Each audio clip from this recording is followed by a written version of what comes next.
السلام علیکم ورحمۃ اللہ وبرکاتہ۔ حاضرین ناظرین، جیسا کہ آپ حضرات جانتے ہوں گے کہ ابھی ایک دن قبل یعنی 20 دسمبر 2025 کو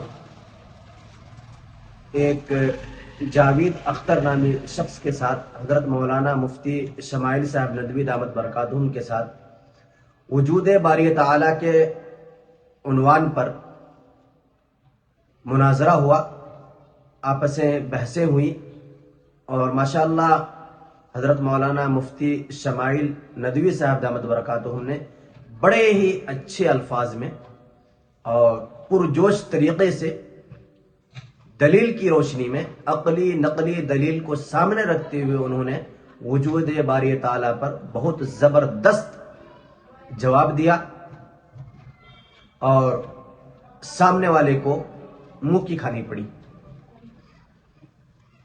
مجھے آج جو بات بتانی ہے وہ یہ ہے کہ وجود باری تعالیٰ پر مناظرہ مباحثہ یہ آج کا سلسلہ نہیں ہے۔ ہم سب کے دادا حضرت ابراہیم علی نبینا علیہ الصلوۃ والسلام کے زمانے میں بھی یہ مناظرہ ہو چکا ہے، اور قرآن مجید کے تیسرے پارے کے اندر اللہ تعالیٰ نے اس کا تذکرہ کیا ہے۔ اور مناظرہ جب ہوا تھا حضرت ابراہیم علیہ الصلوۃ والسلام کا، وہ وقت کے بادشاہ نمرود کے ساتھ ہوا تھا۔ نمرود نے وجود باری تعالیٰ کا انکار کیا تھا۔ ایک لمبی طویل بحث ہے، تو نمرود نے حضرت ابراہیم علیہ الصلوۃ والسلام سے سوال کیا تھا، پوچھا تھا کہ بتاؤ تمہارا رب کون ہے، اور تمہارے رب کے اندر، تمہارے خدا کے اندر کون سی ایسی خاصیت ہے جو مجھ میں نہیں ہے؟ تو حضرت ابراہیم علیہ الصلوۃ والسلام نے کہا تھا کہ میرا رب وہ ہے جو زندگی اور موت دیتا ہے، میرا رب وہ ہے جو مارتا بھی ہے اور زندہ بھی کرتا ہے۔ تو نمرود کو بات سمجھ میں نہیں آئی، اس نے کہا کہ یہ کام تو میں بھی کرتا ہوں، موت اور زندگی تو میرے ہاتھ میں بھی ہے۔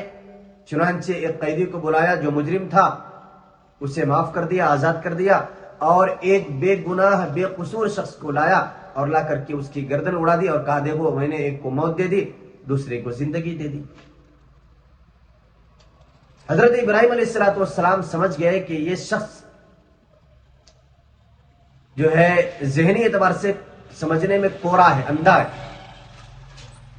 اللہ تعالیٰ کے ذات میں بھی اور صفات میں بھی اس کو ایسی دلیل دی جائے اور ایسا حربہ استعمال کیا جائے، ایسے ان کے پاس بات رکھی جائے جس سے اس کی عقل ٹھکانے لگ جائے۔ ابراہیم علیہ الصلوۃ والسلام نے اس نمرود بادشاہ سے کہا کہ اچھے تیرے اندر تمام صفات ہیں اللہ تعالیٰ کے، تو ہی رب ہے۔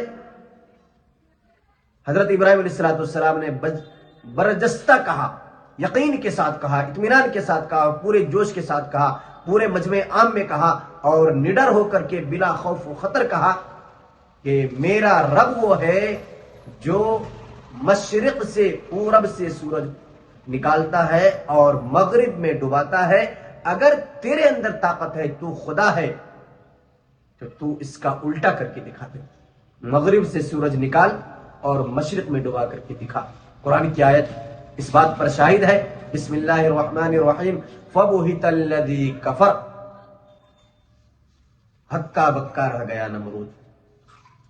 تو وجود باری تعالیٰ پر شک و شبہات، اعتراضات اور یہ مباحثہ، یہ مناظرہ آج سے نہیں زمانے سے چلتے آ رہا ہے، اور اسلام کو اللہ تعالیٰ زمانے سے ہی فوقیت دیتے آ رہے ہیں، اور ہر دور میں یہ رہا ہے اور یہ ہر دور میں رہے گا، اور انشاءاللہ معترضین کے اعتراضات کے جوابات دینے والے انشاءاللہ اللہ تعالیٰ پیدا فرماتے رہیں گے۔ ہم شکر گزار ہیں حضرت مولانا مفتی شمائل صاحب ندوی دامت برکاتہم کا، کہ جنہوں نے نہ صرف یہ کہ ہندوستان کے مسلمانوں کا سر اونچا کیا، بلکہ اسلام کا انہوں نے ایک بہت بڑا جو ایک لوگوں کے اندر ایک شبہات تھے، اس شبہات کو دور کر دیا۔ الحمدللہ میں نے بھی کل پورا ویڈیو دیکھا حضرت والا کا اور سنا بھی، ماشاءاللہ۔ اللہ تعالیٰ آپ کی عمر میں برکت عطا فرمائے، آپ کو اللہ تعالیٰ اس کا بہترین صلہ اور جزا عطا فرمائے۔